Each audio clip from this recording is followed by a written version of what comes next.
नमस्कार दोस्तों, TSM academy के यूट्यूब चैनल पर आपका स्वागत है। मैं अभिषेक चौहान। आज हम देखने वाले हैं एमपी बोर्ड कक्षा 10वीं के क्वेश्चन दोस्तों। और ये जो क्वेश्चन है दोस्तों, ये 2024 में एमपी बोर्ड में 4 नंबर में आया था दोस्तों। और इसी प्रकार का क्वेश्चन एमपी बोर्ड 4 नंबर में पूछता है दोस्तों। और ये जो हमने क्वेश्चन लिया है, ये क्वेश्चन अध्याय 12 पृष्ठीय क्षेत्रफल एवं आयतन से लिया गया दोस्तों। तो आइए शुरू करते हैं दोस्तों।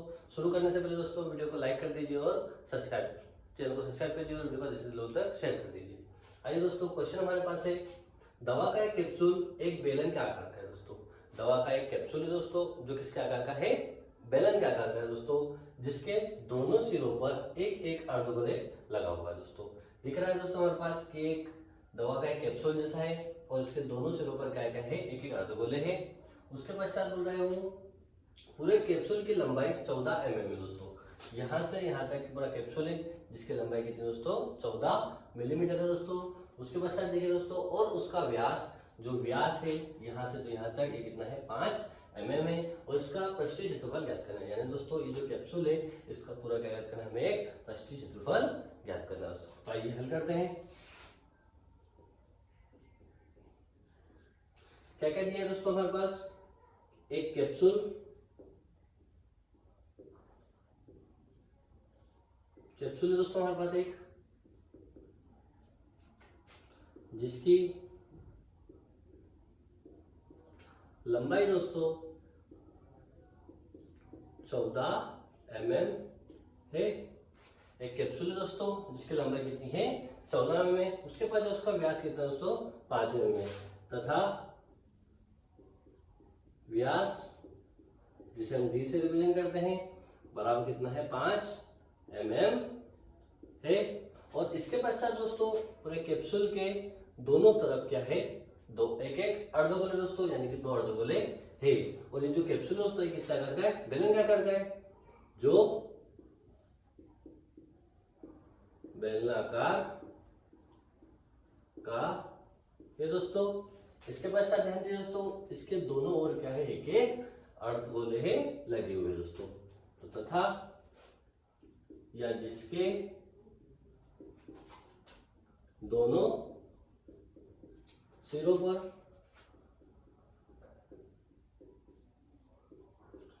एक एक क्या है दोस्तों? अर्धगोले है, जिनका व्यास भी कितना है दोस्तों? दोनों का व्यास भी कितना है? 5 mm है। जिनका व्यास 5 mm है दोस्तों। अब इनका व्यास जो है वो 5 mm यानी मिलीमीटर है दोस्तों। तो इनकी त्रिज्या पर निकालेंगे, यानी कि r बराबर क्या होती है दोस्तों? r ये त्रिज्या होती है। तो इनकी त्रिज्या क्या होगी दोस्तों? r बराबर 5/2 दोस्तों। इनकी त्रिज्या कितनी हो गई? 5/2 दोस्तों। अब इसका हमें क्या करना है दोस्तों? पृष्ठीय क्षेत्रफल ज्ञात करना है। तो हमें जो बेलनाकार है इसकी लंबाई भी ज्ञात करनी पड़ेगी। तो बेलनाकार की लंबाई क्या है दोस्तों? बेलनाकार भाग की लंबाई बराबर दोस्तों। अब ये बेलनाकार भाग यानी यहाँ से यहाँ तक की हमें क्या करना है? लंबाई ज्ञात करना है। तो यहाँ से यहाँ तक कितना है? 14 mm है दोस्तों। और ये केंद्र से तो परिधि तक की दूरी को हम क्या कहते हैं? त्रिज्या। यानी कि एक त्रिज्या और ये एक त्रिज्या, दोनों त्रिज्या को मिलाकर क्या बनता है दोस्तों? व्यास बनता है। तो व्यास की लंबाई कितनी हमारे पास? 5 mm है। तो 14 में से हम 5 mm को भी हटाएंगे, 14 mm में से 5 mm को भी हटाएंगे तो हमें बेलन की लंबाई पता चल जाएगी दोस्तों। तो बेलन की लंबाई यानी कि इसे हम L से रिप्रेजेंट करते हैं, बराबर 14 - 5 बराबर कितनी होगी दोस्तों?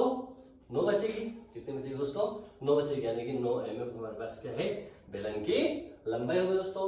अब हमें क्या करना है? संपूर्ण पृष्ठीय क्षेत्रफल दोस्तों। तो कैप्सूल का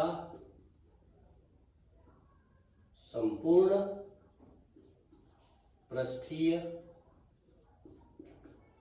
क्षेत्रफल दोस्तों, बेलन का संपूर्ण पृष्ठीय क्षेत्रफल, कैप्सूल का संपूर्ण पृष्ठीय क्षेत्रफल क्या बनेगा? बेलन का वक्र पृष्ठीय क्षेत्रफल, उसके पश्चात दोनों वृत्तों का वक्र पृष्ठीय क्षेत्रफल दोस्तों। तो देखिए अर्धवृत्त है दोस्तों, है ना? तो बेलन का वक्र पृष्ठीय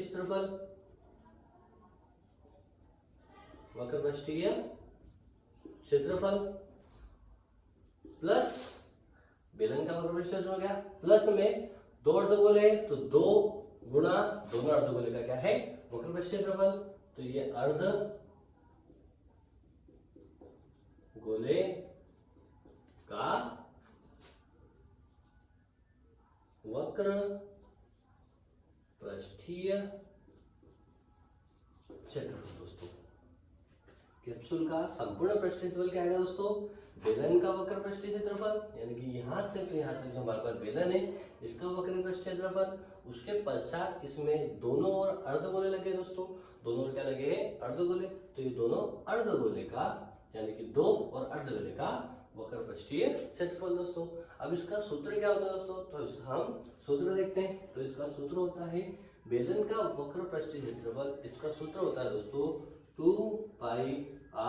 दोस्तों ये सूत्र आपको याद करना पड़ेगा, तो इसका सूत्र लिखा है मैंने 2πr_l दोस्तों।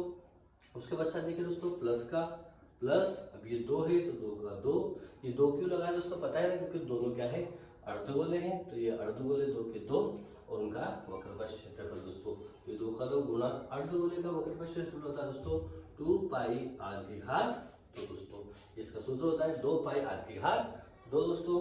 तो आइए दोस्तों सूत्र में क्या रखते हैं हम मान रखते हैं, तो इनमें मान रखेंगे तो 2 का 2, अब जो पाई होता है पाई का मान आता है दोस्तों 22/7। ध्यान देना दोस्तों पाई के 2 मान होते हैं, एक 22/7 होता है और एक होता है 3.14, तो यहाँ पर हमने क्या रहता है 22/7 दोस्तों, गुणा आर। दोस्तों आर के हमारे पास त्रिज्या है, तो त्रिज्या व्यास की क्या होती है दोस्तों आधी होती है, और यहाँ पर हमने निकाला है त्रिज्या यहाँ पर हमने निकाली है त्रिज्या 5/2 दोस्तों, तो त्रिज्या का मान रखेंगे 5/2 दोस्तों। उसके पश्चात दोस्तों गुणा एल, एल यानी क्या है बेलन की लंबाई है, जो बेलन की लंबाई हमारे पास हमने निकाली थी, तो बेलन के भाग की लंबाई जो कहती है 9 mm, तो ये बेलन की लंबाई कितनी होगी दोस्तों 9 हो गई। फिर प्लस का प्लस, ये 2 का 2 दोस्तों, फिर ये गुणा का गुणा, उसके पश्चात 2 लिखा है, फिर 2 का 2, 22। पाई का मान क्या होता है दोस्तों 22/7, तो ये पाई का मान रखा हमने 22/7। फिर उसके बाद में गुणा आर, आर का मान क्या दोस्तों देखा हमने 5/2, तो आर का मान क्या लिखेंगे दोस्तों 5/2, और ये पूरे की घात 2 है तो इससे की वैसे दोस्तों। उसके पश्चात दोस्तों अब यहाँ पर हम इसको क्या करेंगे हल करेंगे, तो हल करने से पहले दोस्तों ध्यान दीजिए हम क्या करते हैं बीच में इनके जो कॉमन चीजों को अलग निकाल लेते हैं, उसके पश्चात उनको अलग से हल करते हैं। तो क्या क्या कॉमन दोस्तों 2, इधर भी 2 है तो यहाँ से हम 2 कॉमन ले सकते हैं। उसके पश्चात 22/7, इधर भी 22/7 है तो ये 22/7 बिल्कुल कॉमन ले लेंगे, तो ये 22/7 दोस्तों। उसके पश्चात 5/2, यहाँ पर इसकी घात 2 है, यहाँ पर एक बार है तो एक बार ले सकते हैं दोस्तों, तो यहाँ से 5/2 भी ले लिया, तो बचा क्या दोस्तों हमारे पास ध्यान दीजिए यहाँ पर बचा 9, तो ये 9। उसके पश्चात प्लस का प्लस, यहाँ पर ये कॉमन ले लिया है तो 2 बचा, 2 गुणा 5/2 दोस्तों, इसकी घात कितनी थी 2 थी, जिसमें से एक अपन ने ले लिया है तो एक बार बचा यानी कि 5/2 बचा दोस्तों, बाकी सब अपन ने कॉमन ले। हल करते दोस्तों, ये 2 से 2 क्या हो जाएगा दोस्तों कट हो जाएगा, तो काट दिया। अब 22 का 5 में क्या करेंगे दोस्तों गुणा करेंगे, तो 22 में 5 का गुणा करते हैं तो 22×5 होता है 110, तो ये 110। उसके पश्चात दोस्तों बैठे में 7 का 7 दोस्तों, ध्यान दीजिए अब यहाँ पर इसका गुणा करेंगे, तो देखो दोस्तों ये 2 गुणा में और ये 2 भाग में, तो 2 से 2 कट गया दोस्तों, तो हमारे पास क्या बचा 9 प्लस में 5 बचा दोस्तों।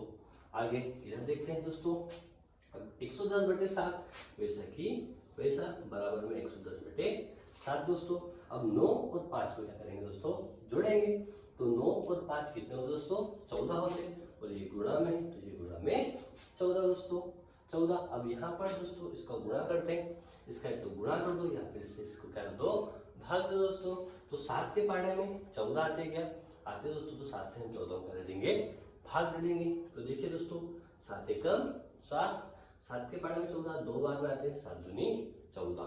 अब क्या बचा हमारे पास 110 गुणा 2 दोस्तों। अब 110 को 2 से गुणा करेंगे तो क्या आता है दोस्तों 220 दोस्तों, और ये जो आंसर आएगा दोस्तों हमारा रहेगा मिलीमीटर की घात 2 में आएगा दोस्तों। ये हमारा उत्तर हो गया कि कैप्सूल का संपूर्ण पृष्ठीय क्षेत्रफल क्या आएगा दोस्तों 220 एम एम की घात 2 दोस्तों। और ये जो उत्तर आएगा दोस्तों इसे हम लगभग में लिखेंगे। क्या में लिखेंगे दोस्तों? लगभग में लिखेंगे, क्योंकि जो पृष्ठीय क्षेत्रफल से जो उत्तर आता है उसे हम लगभग में लिखते हैं। यानी कि 1-2 पॉइंट अगर इधर उधर भी कम हो जाता है तो हमारा आंसर क्या हो जाएगा? सही हो जाएगा दोस्तों।